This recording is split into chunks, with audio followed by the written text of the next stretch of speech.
तो क्या पढ़ेंगे आज हम देखेंगे आर्टिकल्स के पार्ट 2 के बारे में। ऑलरेडी हम आर्टिकल्स का पार्ट 1 कंप्लीट कर चुके हैं, अगर आपने अभी नहीं देखा तो जाइए और देखिए। चलिए आर्टिकल पार्ट 2 में देखेंगे। तो आर्टिकल पार्ट 2 में कुछ पॉइंट्स हैं जो 10th 12th की ग्रामर में तो आते ही आता है, साथ ही साथ कंपटीशन के एग्जाम में भी बहुत बार पूछा जाता है। तो देखो कैसे यूज करेंगे। तो सिंगुलर काउंटेबल नाउन का पहली बार, सिंगुलर काउंटेबल नाउन का पहली बार सेंटेंस में प्रयोग करने पर आर्टिकल एन का प्रयोग करते हैं। तो सिंगुलर काउंटेबल नाउन का पहली बार सेंटेंस में प्रयोग करने पर आर्टिकल एन का प्रयोग करते हैं। तो पहले ये समझो कि ये सिंगुलर काउंटेबल नाउन क्या होता है। सिंगुलर मतलब होता है एक, काउंटेबल मतलब होता है जिसे गिना जा सके।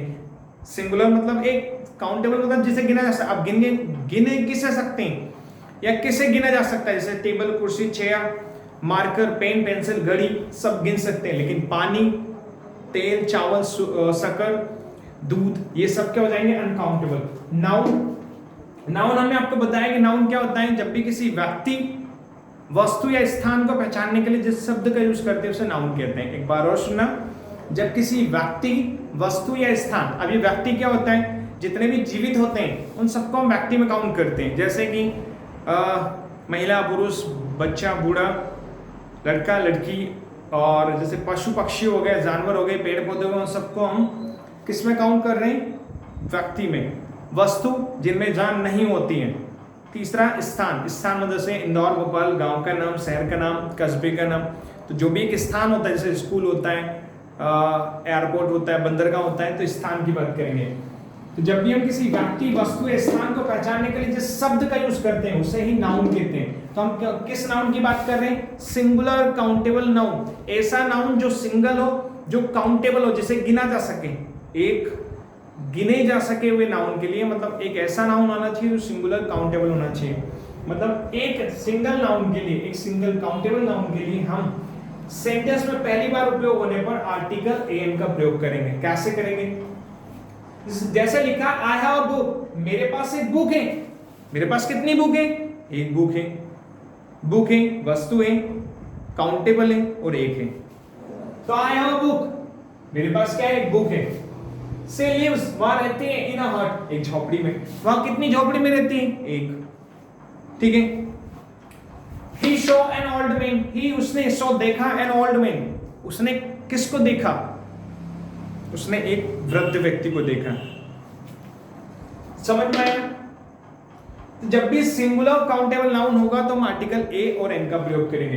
पर ए का कहां करेंगे और एन का कहां करेंगे वो समझ लो। जब हिंदी वर्णमाला के स्वर, ये देखो स्वर है, सॉरी, हिंदी वर्णमाला के स्वर, स्वर क्या होते हैं, आ से आहा तक।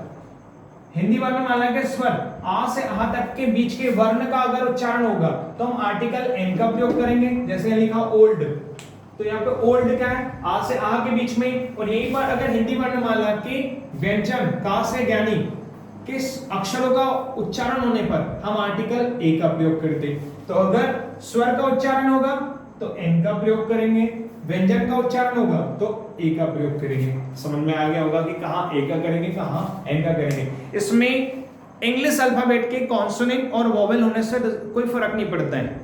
अगर इंग्लिश वोवेल है या कॉन्सोनेंट है, जैसे एरोप्लेन, एरोप्लेन, अब एरोप्लेन को कैसे लिखेंगे, ए से, एडी से, तो यहां पे एन लगाएंगे। लेकिन यहीं पे होता है यूरोपियन, आपने देखा होगा।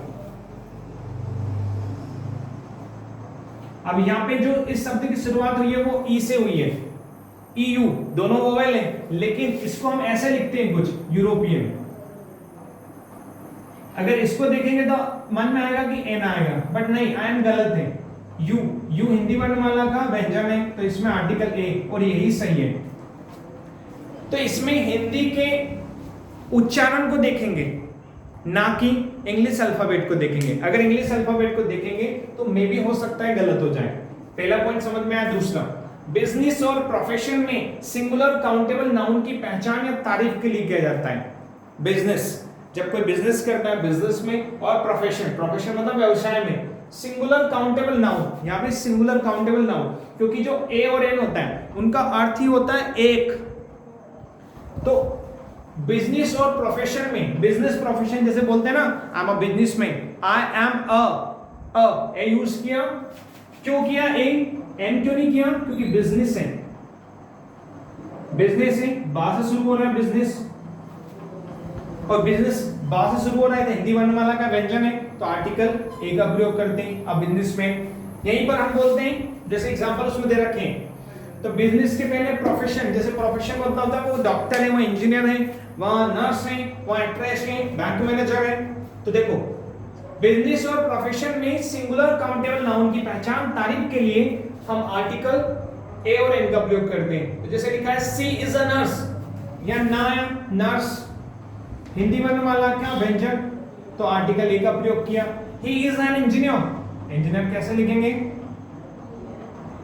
कुछ इस प्रकार से, हिंदी वर्णमाला का स्व तो आर्टिकल एन, यहाँ पे डॉक्टर हिंदी वर्णमाला का व्यंजन तो आर्टिकल ए, यहाँ हिंदी वर्णमाला का स्व तो आर्टिकल एन।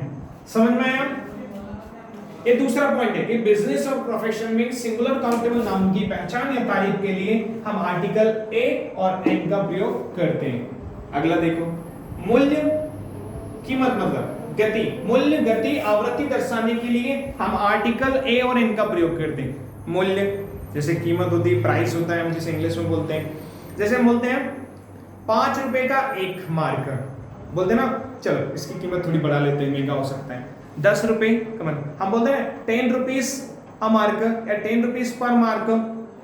तो यहाँ पे हमने लिखा है पर का मतलब ही ए और एन हो सकता है। अब कहां पे ए होगा, कहां पर एन, वही हिंदी वर्णमाला का व्यंजन होगा तो एन, स्वर होगा तो ए। पर हम बोलते हैं 10 rupees per marker, 10 rupees per marker मतलब 10 रुपए प्रति मार्कर कीमत है इस मार्कर की। तो हमने बोला मूल्य, ये तो कीमत हो गई, जैसे हम एग्जांपल में लिखा है 2 rupees a kilo, 2 rupees a kilo मतलब 1 किलो 2 रुपए, 1 किलो के 2 रुपीज अ किलो। दूसरा गति, गति हमारी गाड़ियों में गति स्पीड होती है, जैसे गाड़ी की स्पीड होती है कि ये गाड़ी 20 किलोमीटर पर आवर चलती है, जैसे एवरेज होता है, जैसे हम पेट्रोल में एवरेज करते हैं, कोई बोलता है ना कि 70 का माइलेज है, 50 का माइलेज है, 60 का माइलेज है, तो माइलेज जो काउंट करते हैं वो किस हिसाब से काउंट करते हैं, वो हम काउंट करते हैं कि हमने 1 लीटर पेट्रोल अभी डलवाया और वो 50 किलोमीटर तक गाड़ी चलेगी अगर 50 का माइलेज है तो। या फिर दूसरे प्रकार से कोई स्पीड 60 किलोमीटर की स्पीड से चलता है तो 1 घंटे में क्या पहुंच जाएगा, 1 घंटे में 60 किलोमीटर पहुंच जाएगा। तो वही गति, कितनी गति है उस गति को बताने के लिए जैसे कहता है 20 kilometre per hour, N R per hour, हम पर आवर बोलते हैं लेकिन यहाँ पे हम आर्टिकल एन का यूज कर रहे हैं। तो 20 किलोमीटर्स एन आवर मतलब 1 घंटे में 20 किलोमीटर की इसकी क्या है, स्पीड है, इसकी गति है। इंग्लिश में इसको बोलेंगे गति, स्पीड को, गति को स्पीड बोलेंगे। आवृत्ति, आवृत्ति मतलब होता है राउंड अप, कितने टाइम राउंड करता है, जैसे पेंडुलम देखा, घड़ी का पेंडुलम घूमता रहता है। इस गांव में आप लोगों ने देखा होगा, बहुत सारे लोग मान लेते हैं, आपके मम्मी पापा आपसे बोलते रहते हैं दिन भर चक्कर लगाए, दिन भर चक्कर लगाए मतलब 24 घंटा में दिन भर का पाँव नहीं थके, ऐसा हमने सुना है। कई बार हमारे घर वाले बोलते रहते हैं दिन भर को पाँव ही नहीं टिके, 24 घंटा में दिन भर चलते ही रहे, मतलब जिसे हम बोल देते हैं कि आप दिन भर में 6 बार आप घर से कोचिंग से घर आते जाते रहते हो, तो आप कितने चक्कर लगाए आपने, आवृत्ति टाइम्स 6 टाइम्स अ डे, आपने एक दिन में कितने चक्कर लगाए, 6 बार। तो राउंड मारना, आवृत्ति के लिए भी हम क्या करते हैं 6 टाइम्स अ डे। या फिर हम बोल सकते हैं कोई गाड़ी आप मान लेते हैं, आपको इतना अर्जेंट काम रहता है तो आपको डेली, आपकी जॉब है या कंपनी है या कहीं आपका बिजनेस है, तो आप क्या करते हैं, आपको 4 घंटे में 6 बार वहां जाना पड़ता है, 4 घंटे में 2 बार जाना पड़ता है, तो बोल सकते हैं 2 टाइम्स इन 4 आवर्स। अब यहाँ पे 2 टाइम्स ऑफ 4 आवर्स, 4 घंटों में 2 बार। समझ में आया? तो कीमत बताने के लिए जैसे हम बोलते हैं ना कि 20 रुपए किलो गोभी, तो बोलते हैं 20 rupees per KG, 20 rupees a kilo, 20 rupees per KG kilogram को दर्शाने के लिए, लेकिन हम बोलते हैं 1 किलो के लिए, तो 20 रुपीज आ केजी या किलोग्राम। समझ में आया? स्पीड बताने के लिए भी होता है, या माइलेज बताने के लिए भी हम क्या करते हैं, आर्टिकल एन का प्रयोग करते हैं। I think I hope you समझ गए होंगे पॉइंट नंबर 3 को।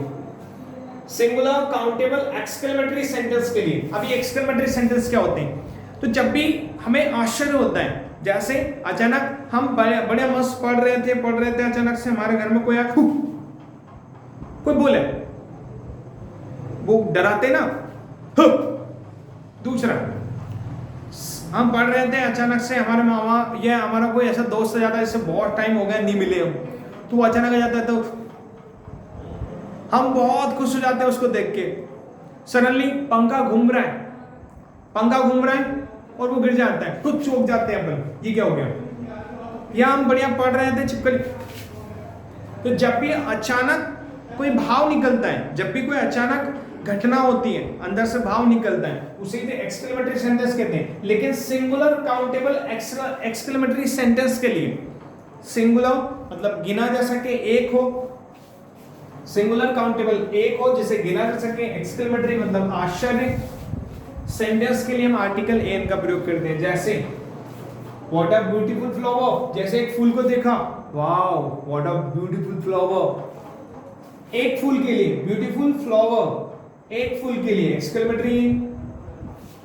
व्हाट अ प्रीटी कलर, कोई सा कलर देखो और इतना सुंदर लगा, wow what a pretty colour.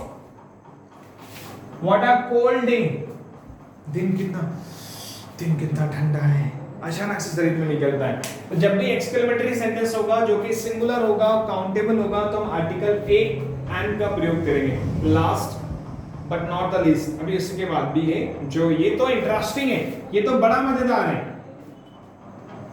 चलो, डिग्रीज एंड पोस्ट के संक्षिप्त रूपों के लिए, डिग्रीज जैसे हम बीए करते हैं, बीएससी करते हैं, कॉलेज की पढ़ाई आप लोगों ने करी कि नहीं करी, आप लोगों ने की होगी ना। हाँ, तो जैसे हम बीए की डिग्री लेते हैं, बीएससी की लेते हैं, एमएससी की लेते हैं, फिर एलएलबी होता है, एमकॉम होता है, बीकॉम होता है, इस प्रकार के बहुत सारे डिग्रीज लेते हैं। साथ ही साथ बहुत सारे पोस्ट होती है, जैसे एसपी सुपरिटेंडेंट पुलिस ऑफ, ये एक पोस्ट होती है पुलिस की, एसपी।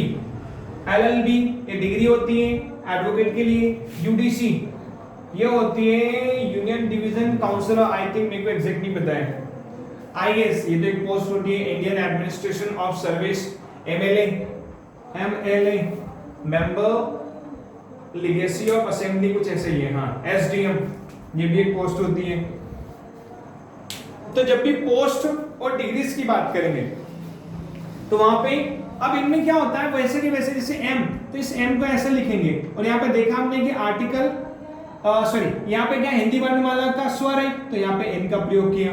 यहाँ पे हिंदी वाला एम को कैसे लिखेंगे हिंदी में, ए एम, तो हिंदी वर्णमाला का स्वर है, एन का प्रयोग किया। हिंदी वर्णमाला का स्वर एन का, व्यंजन है क्योंकि बी लिखेंगे, बी ए, तो यहाँ पे आर्टिकल ए का प्रयोग किया।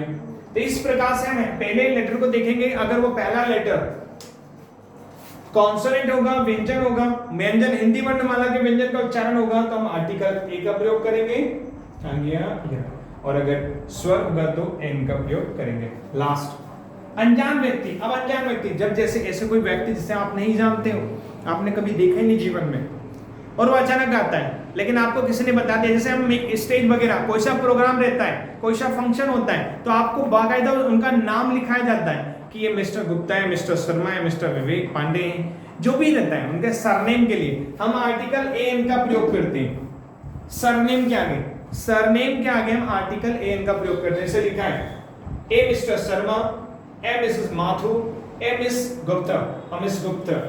अनजान व्यक्ति के लिए, लेकिन जिनको जानते हैं हम उनको डायरेक्ट बोलते हैं mister Sharma, mister Gupta, mister Pandey.